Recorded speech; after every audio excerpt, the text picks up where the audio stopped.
제가 범죄 행위를 했습니다. 이 범죄 행위를 숨기기 위해서 세금을 냈습니다. 그런데도 불구하고 들켰습니다.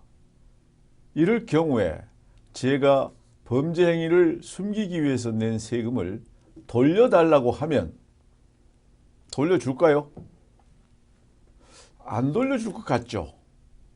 어떻게 되는지 우리 이 분야의 전문가이신 오문성 교수를 모시고 얘기를 나눠보도록 하겠습니다. 안녕하세요. 안녕하십니까. 분식회계를 요새 아직도 기업이 하나요? 요즘도 지금 분식을 한 사례가 있었습니다. 이제 지금 대우조선해양이 그랬고요. 최근까지도 계속 이제 분식이라고 하는 것이 이루어지고 있습니다. 그 분식이 뭡니까? 이 분식이라고 하는 것은 뭐 오늘도 제가 이 방송을 위해서 얼굴에 분을 좀 발랐습니다만, 이 분식이라는 게 분을 바르는 겁니다. 분을 발라서 지금 그러니까 얼굴을 분식한 거죠? 분식을 한 거죠. 좀 이쁘게 분식을 한 겁니다. 그래서 이 회계 분야에서 이 분식이라고 할 때는 보통은 이제 그 이익을 부풀리거나 이익을 이렇게 줄이는 것도 양쪽이 다 분식이긴 한데요. 보통은 이제 사회적으로 문제가 되는 것은 이익을 부풀리는 분식. 이것이 이제 사회적으로 문제가 되기 때문에 보통은 회계 분식이라고 그러면 이익을 부풀린 쪽으로 하는 그런 분식을. 근데 이익을 줄이면 탈세하려고 줄이는 거 아니에요? 이익을 줄이는 것은 그렇습니다. 그렇죠. 예, 그것도 나쁜 거죠. 나쁜 거죠. 근데 이제 부풀리는 건 또 왜 그러죠? 이익을 부풀리는 것은 이제 뭐 여러 가지 이유가 있겠습니다만, 그 은행에 가서 이제 대출 받을 때 대출을 용이하게 받고 또는 뭐 똑같은 금액의 대출을 받더라도 이자율이 싸집니다. 회사에 이익이 많이 나면. 그 다음에 또 새로운 주주를 받아들일 때 그 기업의 어떤 주식에 대한 발행가액을 더 높게 발행할 수가 있습니다. 뭐 이런 어떤 여러 가지 측면들이 있기 때문에 그런 식으로 이제 그 하고, 또 하나는 이제 그 기발행된 주식 같은 경우도 그 발행된 주식의 주가가 높게 형성되기 때문에 회사에게 아주 유리한 점이 많이 있습니다. 이거는 사기를 쳐가지고 자본시장에서 그 회사를 평가하는 건데, 그 회사의 평가가 잘못된 지식을 바탕으로 이루어지기 때문에 말하자면 사기치는 거고 사기에 넘어가는 거 아니에요? 맞습니다. 보통 이 회계 분식이라고 하는 게 우리 쪽에서는 이제 회계 분식이라는 이런 용어를 쓰고, 이 일본 쪽에서 넘어온 용어인데요. 미국에서는 어카운팅 프로드라고 해서 사기입니다. 이렇게 사기를 치는데 가만 놔둡니까? 미국 경우에 엔론이 유명했잖아요. 네네. 이거 어떻게 처벌했어요? 2000년 초에 그 엔론 사태가 벌어지면서 미국 경제가 굉장히 어떤 신뢰를 잃었습니다. 그래서 그 엔론 사태에 있었던 어떤 역할을 한, 중심적인 역할을 한 그 제프리 스킬링이라고 전 CEO인데요. 이 CEO 같은 경우가 본래 이제 24년형, 정확히는 24년 4개월을 선고받았는데요. 최근에 자료를 찾아보니까 한 10년 정도 줄어들어가지고 결국 한 14년 정도의 어떤 중형을 받았고, 벌금도 한 1,800만 달러를 받았고요. 그래서 민사상 책임까지 지기 때문에 상당히 그 무거운 중형을 받았습니다. 그리고 2008년도에 우리 AIG도 이제 회계 분식을 했는데, 이 경우는 AIG 임원에게 230년을 징역을 구형을 했습니다. 검찰 쪽에서. 그리고 500억 원의 벌금형을 구형했기 때문에 지금 우리가 보통 우리나라에서 이루어지고 있는 회계 분식에 대한 그런 어떤 그 페널티에 대해서보다 훨씬 더 무겁다고 봐야 됩니다. 미국 사회가 추구하는 게 법치, 네. 그리고 투명성, 이걸 아주 강조하잖아요. 예. 왜냐하면 신뢰가 중요하고 신용이 중요한 사회니까. 네. 그렇기 때문에 이렇게 사기치는 거, 이거는 아주 엄중하게 처벌한다. 그게 지금 엔론도 그렇고 AIG도 그렇지 않습니까? 우리 경우 어때요?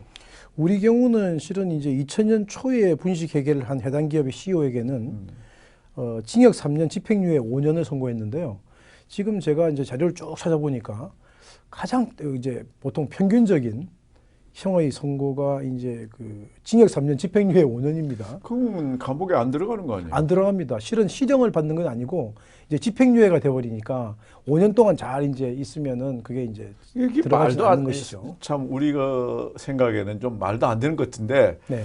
우선 몇 개 구체적으로 한번 봅시다. 네. 그래야 이게 좀 더 이해가 되고 네. 이게 얼마나 바람직하지 못한 행위인가 이걸 알 수가 있는 건데, 우리 경우에 이제 대표적인 사례가 몇 가지 있죠. 몇 가지 있습니다. 뭐 그 대우전자, 콜롱, SK네트워크 이런 뭐 몇 가지 사례가 있는데, 네. 그 사례 설명을 좀 해보시겠어요? 예, 그렇게 하겠습니다. 현재 지금 제가 그 자료로 제시한 이 세 개의 기업인데요. 대우전자, 코오롱 TNS, SK네트워크 이렇게 세 개의 회사인데요.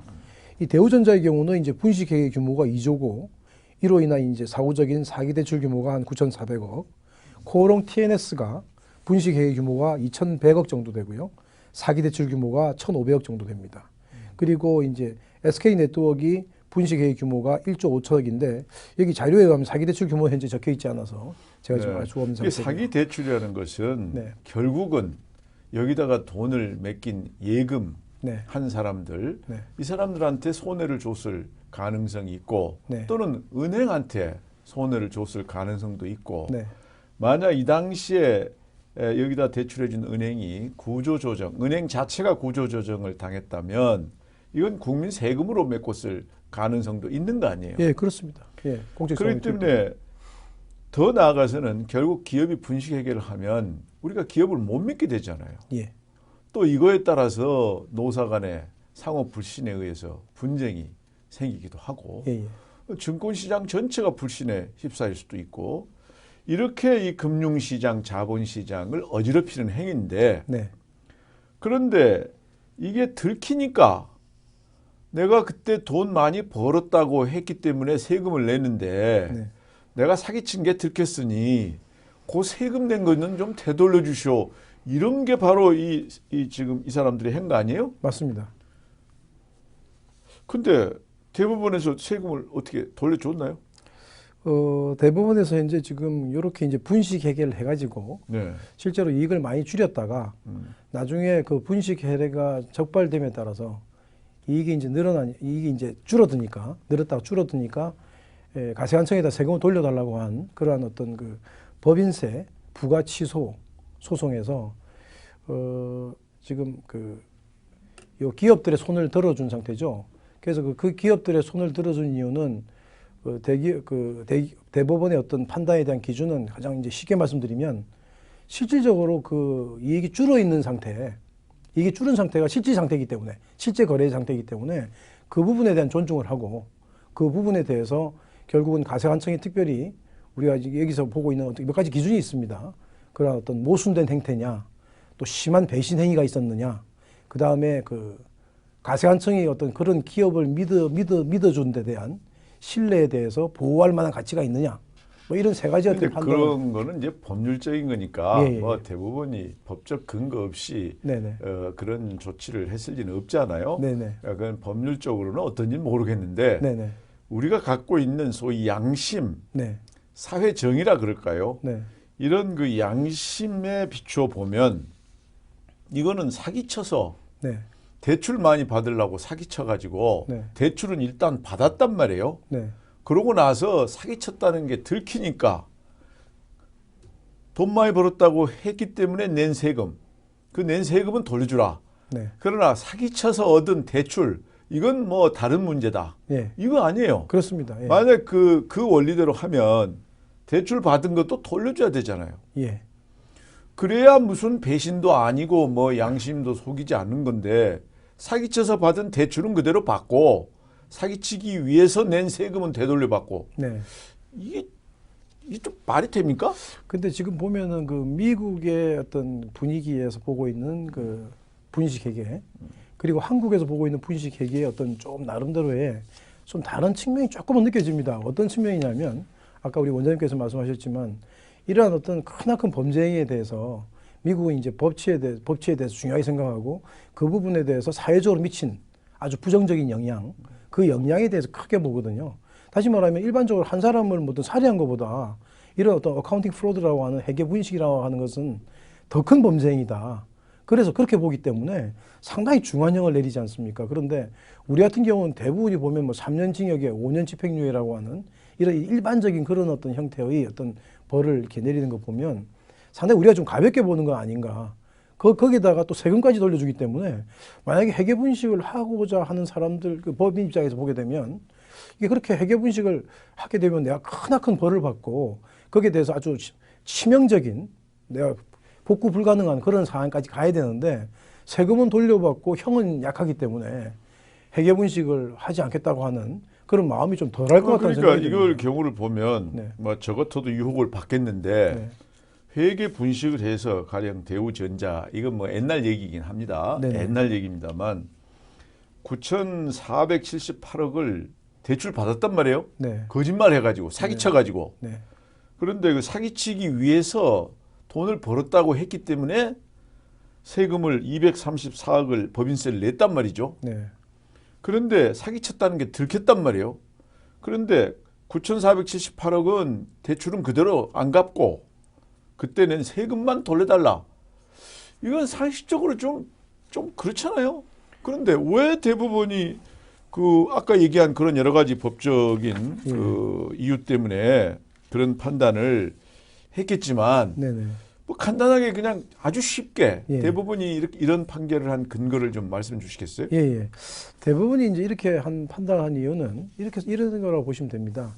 일단은 그 어떤 기업 분식 해결한 기업이 분식을 한 상태에서 분식한 후에 이익이 늘어났지 않습니까? 그렇다면 실제적으로 그 기업의 상황은 이익이 늘어난 상태는 거짓말을 한 거니까 실제 거짓말을 안 하게 되면 이익이 줄어 있거나 적자란 말씀이죠. 그러니까 그 어떤 실질적인 그 상황에 맞춰서 세금을 부과해야 된다. 이게 우리가 이제 국세기본법이라는 법이 있는데요. 그 14조에 보면은 실지가세 원칙 뭐 이런 게 있습니다. 그래서 그 원칙에 의해서 거래의 실질에 따라서 그렇게 한다. 이렇게 지금 대법원은 얘기하고 있는 게 가장 이게 좀 쉬운 표현이고요. 그 다음에 또 이제 조금 그 안에 들어가서 이제 몇 가지 판단 기준을 제가 조금 이제 말씀을 드려야 될 것 같은데요. 그 판단 기준이 뭐냐면, 대법원이, 원래는 이제 이 신의성실이라는 말을 쓰거든요.